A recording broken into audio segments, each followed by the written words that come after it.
Every vision is dormant until it is properly communicated.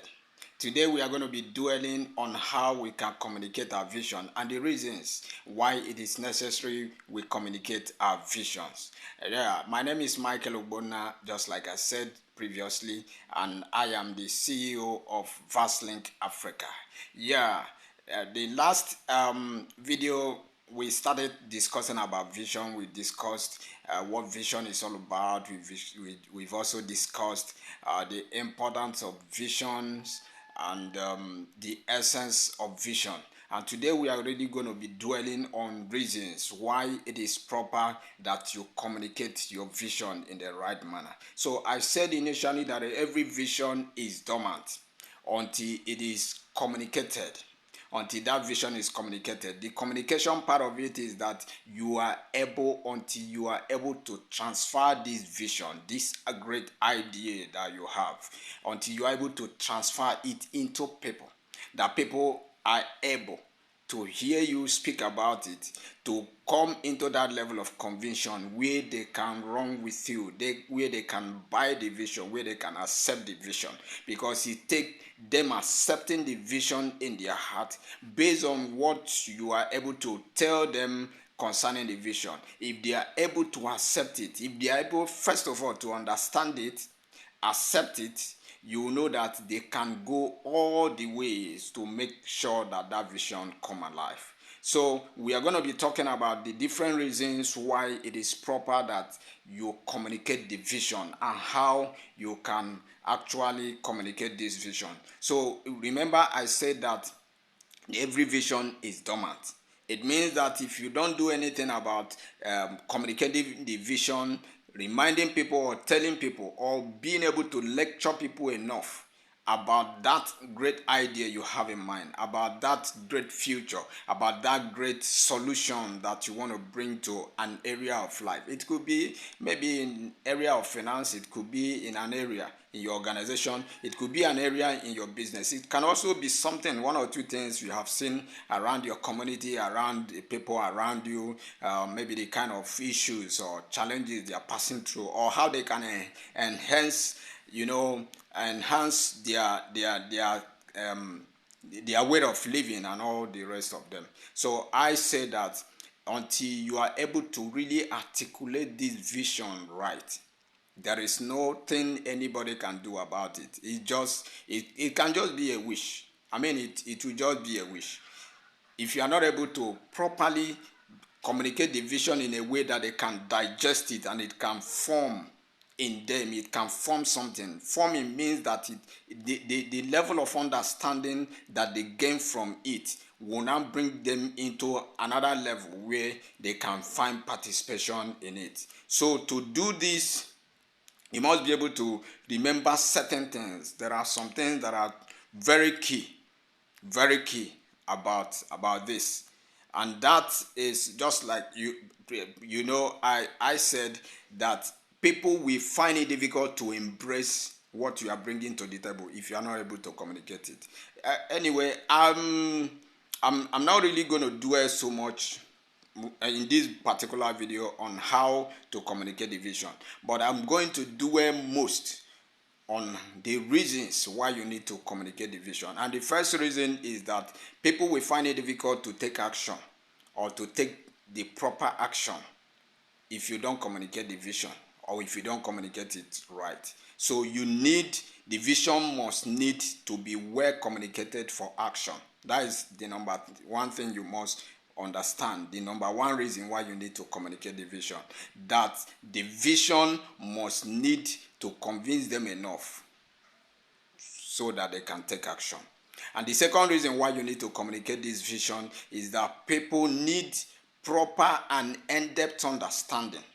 If you check, you discover that most of the time where your projects fail, the project is not failing because there are no resources. I'm talking about maybe fund. I'm talking about people. It's not because you don't have people. It's not because you don't have money. It may not also because wherever the project is to be executed is not a proper environment. But if the project is not properly digested, if it is not properly understood, people will certainly find it difficult to know what to do. People will find it difficult to know how to do. There is something that sometimes a bomb is thinking, especially when you come to what the book of Habakkuk was saying. The first thing he says, write a vision. And the second thing he said is that you should make it plain. Making it plain is that you are able to digest the vision. You are able to detail the vision enough. But the major thing, the essence of you detailing the vision, is not just for your own consumption alone. It's so that whosoever that comes around, that comes encounter with the vision, we know how to run with it. I don't know if you capture what I'm trying to point out right now. That people will find it difficult to really come into it. Coming into it is that they have their different skills, they have their different expertise, they have different options and different ways. But what sticks them, what makes them consistently want to do that job and get it done is their level of understanding. So it must be properly, encrypted into their hearts. It must be properly digested, that they understood both the essence of the vision, the outcome of the vision, the attributes of the vision, what the vision requires, the kind of resources it requires, the kind of environment it requires. One or two times that I've had the opportunity of sharing some kind of ideas with great leaders, and also some of my team members. I discovered that the most important time is not totally the time of execution, but it's the time of understanding, because every one of the team members is certainly going to operate based on the level of understanding that is given to him or she. Okay, given to him or her, I mean to say. All right, the third thing there is so that the people can respond correctly, respond boldly, and respond accurately. Respond correctly, boldly, and accurately. There is no reason, bugging yourself around, about a project when you know that people does not have a great level of accuracy in terms of delivery. Yes. In fact, at the end of the day, it's going to be a big issue. Both issue, and some of the times you are not the only person bringing the resources. There are some projects that some partnership and connections are required. Now you are not working because it is your idea. You are working because there is other people that have been able to connect into this vision, that was able to part with something. And if they are parting with something, they want excellency or excellent at the end of the day. Now, excellent comes from the place of accuracy, that somebody is able to understand this properly, and that alone will create a great level of boldness, that if anybody is to operate in a certain section of that project, the person knows what and how to do his or her own work. He knows what to do and what not to do. He understood that there are certain things that are detrimental to this project. There's a law that is also at stake in this place. So I must be able to give, not just giving an ordinary best. The best I'm bringing to the table is that it must be able to tally with the major design of that project. There is something that project management taught me. And in project management, you don't work according to your will. As far as you are working based on that project management standard, you don't work according to your will. You work according to the structure and the design of the document that is given to you towards that project. Because that design describes everything. It describes the team members, the number of people you come around with, the number of resources that is released to you at different levels and different stages of that project. A whole lot is defined. In fact, everything from the beginning to the end, from the foundation of that project till the finishing, even to the delivery, are usually well documented, and you follow that documentation. All right, that is the third thing. I said that the third thing is that people will be able to respond correctly, boldly, and accurately. And the fourth one here is that to separate jealousy and encourage teamwork. Separate jealousy. Now, there is something that you must understand. If people don't really understand their sessions, if they don't understand the different compartments and their jurisdictions, there is certainly every tendency that you will separate fight in that project. You will separate fight. I'm discussing it now as a project and also as a vision. Every vision comes alive when it is seen as a project, and when it is also approached as a project. And that's why I'm speaking about it like a project. Now, I said that it will help people to work out of jealousy. Nobody comes to know more than every other person, and nobody comes to be belittled that I don't know as much as this person. Everybody is coming in there to put in his own areas or his own levels of expertise. And that is how it is. There will be no jealousy. In fact, some of the things or some of the problems that comes around in most of the projects, some of the reasons why people don't deliver up to the maximum, apex of what is required or necessary for that project is the fact that in a certain time in that project, there could be some kind of conflict that will break out. And I have discovered, based on my number of years with delivering projects, working with different kinds of team members, I've discovered that one of the major problems that, brings all this thing is the fact that one or two persons are usually geared at a certain time and at a certain moment with a great level of jealousy. The jealousy can come from anybody. It can even come from your boss. I mean, the person that serves as the project manager. It can come from anybody.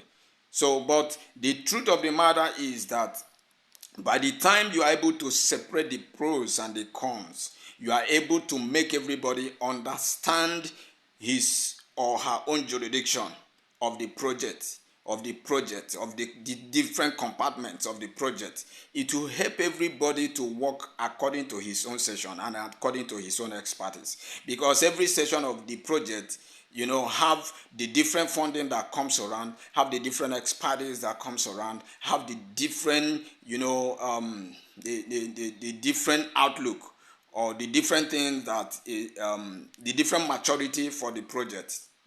When I said the different maturity, I'm talking about the different quality of delivery, of that project. And that's why it is necessary you understand that in your mood of communicating all these visions, some of these things are supposed to be put in place. You must be able to know how to make people separate their jealousies and be able to embrace teamwork, because teamwork is the only thing that delivers a project, not jealousy. If jealousy is introduced in any session of that project, I must tell you that particular session of that project will suffer one or two losses. Okay, the fifth one here is that it encourages respect and protect people's perspective. It encourages respect and protect people's, perspective.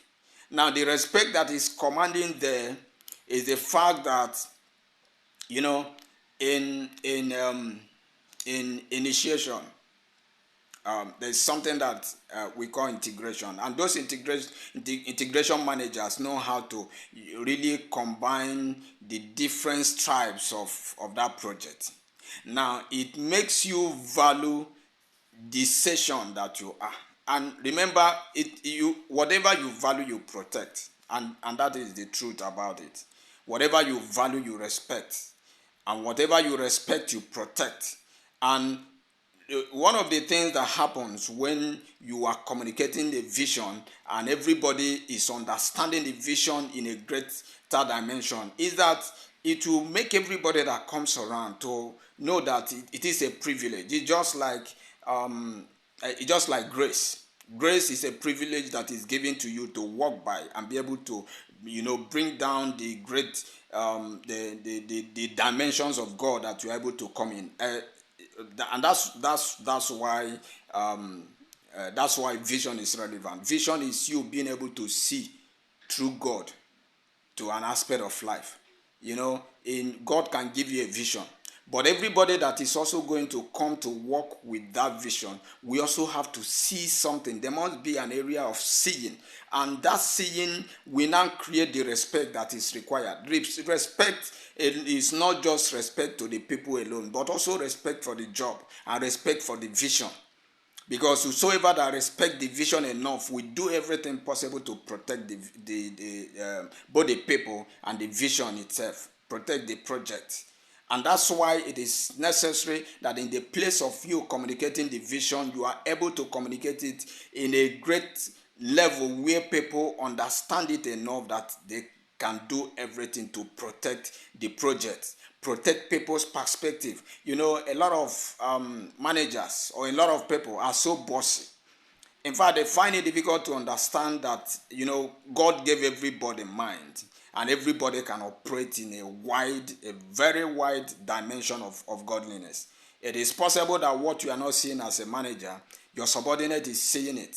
Yes, it's also possible that what you are not seeing as the subordinate, your manager is seeing more than you. He's seeing a whole lot because he's interacting with the senior management department. He's also interacting with each and every one of you in each one person. He's interacting with your people. He's also interacting with the holistic, documents or provision that are made available for him to be able to manage all that. So a whole lot is actually involved. But what I'm trying to point out in this place is that if a vision is properly communicated, there is something that is going to do in the life of everybody that comes in. That person will respect the vision. He will also respect the people that you are working with. Because if you respect the vision, you also know how to protect the people. You protect their perspective. You make them see value in whatever they are bringing to the table. Based on my position, I have few people that works with me. And most of the time, most of the great ideas that comes around, some of them are coming from them. And just imagine what it will mean that I appreciate you with every little idea, every little perspective you are bringing to the table. So that is what the vision requires. And immediately you do that either as a team member or as the boss, as the leader in that. In fact, that is what forms your leadership. That you are able to make people respect themselves in the midst of a project. Okay, let me not dwell so much in this. The next one there says that that vision should have a place of impact. A place of impact. In every product, one of the things that people communicate is the impact. They don't really tell you the processes. In fact, a lot of people are not ready to hear the processes that every project goes through. What they want to hear is the impact that the project or the product is ready to make in their life. And it is general. It is general. It is general in the sense that the essence of that project is being waited for a very long time. A lot of people are waiting for all those little ideas that you are trivializing. That you are looking at that they are not big enough. There are solutions in the hearts and in the life of millions of people. In fact, every bit of vision or idea that comes into the realm of the earth is meant to serve as many people as possible. Yes. If you check some of the inventions, even some of the medicines that we take in the hospital. Some of them are derived because just one person is having this kind of problem, and they want to see how they give solution to that particular person. And at the end of the day, it becomes a world solution to to millions of people that may be suffering in that kind of life. So one of the things that every vision does is to make sure that it impacts, and you must be able to communicate that part of impact, every product must have the place of the ideas. It must have the place of the processes to bring them to pass, but it must also have a place of impact, and that impact is what people want you to say. I believe you get what I'm trying to say. So you must be able to communicate this enough. And that's why when you buy every product, there are usually a manual that comes with that product. That manual is to make you understand the impact that this product is coming to make in your life, that this product is coming to make in your environment, that this product is coming to make, in the life of the people around you. So that is it. And the last one here is that the vision must not be personal. Every vision is for a people. It's not just for a person. Visions are given to you for you to use and serve the world. Now, sometimes when you think that it's just one person's solution, if the level of expertise that you are supposed to bring to the table, you will miss it. You will not be able to give the quality of time, the quality of resources, and the quality of ideas that is required. It is not for one person. It is not also for you alone. Every vision is meant for you to expand. And most of the time that projects or some visions suffer is because of the places where you are thinking, I cannot tell people this, I don't want to tell people this, I don't want to tell people this. And at the end of the day, you discover that those places where you keep people mute, those places that are dormant, that is not properly communicated or understood, will be the place that may not even allow the project to come into reality. So you must be able to understand this, that the vision must be for people. So you must communicate it, not just restricting yourself or restricting the information that is required for that vision. You don't restrict it. You must be able to make it open. And the essence of you making it open is so that people will be able to collaborate. People will be able to partner. People will be able to share ideas. People will be able to accept a whole lot that is connected to that vision. All right, this is how far we are going to be connecting today, and I believe that this have been able to give you some level of orientation on the essence and the reasons why it is proper that you communicate the vision and you communicate it accurately. Thank you very much.